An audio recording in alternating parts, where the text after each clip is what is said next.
പ്രധാനപ്പെട്ട വാർത്തകൾ തന്നെയാണ്. ഒന്ന് കേരളം മുഴുവൻ നോക്കിയാൽ കേരളം മുഴുവൻ ഇന്ന് കൗണ്ടിങ്ങിന് വേണ്ടിയുള്ള തയ്യാറെടുപ്പുകളാണ്. സംസ്ഥാനത്താകെ 200-ലധികം കൗണ്ടിംഗ് സ്റ്റേഷനുകളുണ്ട്. ഓരോ ജില്ലാ കേന്ദ്രീകരിച്ച് ജില്ലാ കേന്ദ്രങ്ങളിൽ, പ്രത്യേകിച്ച് കളക്ടറേറ്റുകൾ കേന്ദ്രീകരിച്ച് ജില്ലാ പഞ്ചായത്തുകളുടെ കൗണ്ടിംഗ് നടക്കും. കോർപ്പറേഷനുകൾ കേന്ദ്രീകരിച്ച് കോർപ്പറേഷനുകളുടെ കൗണ്ടിംഗ് നിശ്ചിത കേന്ദ്രത്തിലായിരിക്കും. ഏതെങ്കിലും ഒരു പ്രത്യേക കേന്ദ്രത്തിൽ, പ്രത്യേക സ്കൂളോ മറ്റോ ആയിരിക്കും. തിരുവനന്തപുരത്ത് എടുത്തു കഴിഞ്ഞാൽ തിരുവനന്തപുരം കോർപ്പറേഷന്റെ കൗണ്ടിംഗ് എന്ന് പറയുന്നത് മാർവനസ് കോളേജ് ക്യാമ്പസാണ്. ഇത് മറ്റ് നഗരസഭകൾ കേന്ദ്രീകരിച്ചും പഞ്ചായത്തുകൾ കേന്ദ്രീകരിച്ചും പ്രത്യേക കൗണ്ടിങ്ങുകൾ നടക്കും. ഉച്ചയോടുകൂടി തന്നെ ഫലം പൂർണ്ണമായി ലഭിക്കും. രാവിലെ 8 മണിക്കാണ് കൗണ്ടിംഗ് ആരംഭിക്കുന്നത്.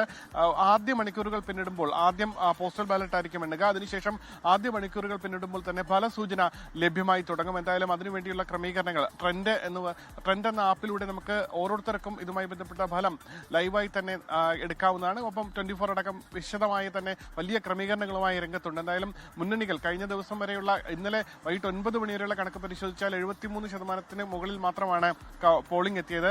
കഴിഞ്ഞ 15 വർഷത്തിൽ ഏറ്റവും കുറവ് പോളിംഗ് ആണ് ഇത്തവണ രേഖപ്പെടുത്തിയിരിക്കുന്നത്. പക്ഷേ എങ്കിലും മുന്നണികൾ പ്രതീക്ഷയിലാണ്.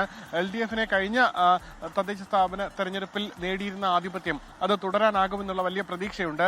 സർക്കാരിന്റെ വികസന നേട്ടങ്ങളെല്ലാം മുന്നിൽ നിർത്തി തന്നെയാണ് LDF അവരുടെ പ്രചാരണ തന്ത്രം മെനഞ്ഞത്. പക്ഷേ UDF-ഉം വലിയ പ്രതീക്ഷയിലാണ്. കഴിഞ്ഞ വർഷം കൈവിട്ടുപോയ വിവിധ കോർപ്പറേഷനുകൾ തിരിച്ചുപിടിക്കുക എന്നുള്ള പ്രധാന ലക്ഷ്യം അവർക്കുണ്ട്. ഒപ്പം ജില്ലാ പഞ്ചായത്തുകളിൽ പ്രാതിനിധ്യമില്ലാത്ത സാഹചര്യം ഉണ്ടായിരുന്നു.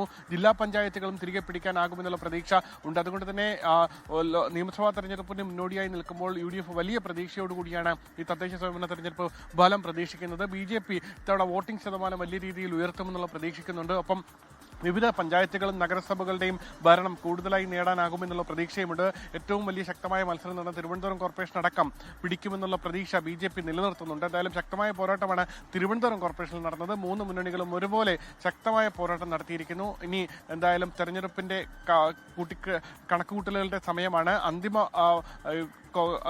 പോളിംഗ് ശതമാനം കുറച്ചുകൂടി കഴിഞ്ഞാൽ നമുക്ക് അറിയാൻ കഴിയും. ഇന്നലെ 9 മണി വരെ പോളിംഗ് ശതമാനമാണ് നിലവിൽ നിൽക്കുന്നത്.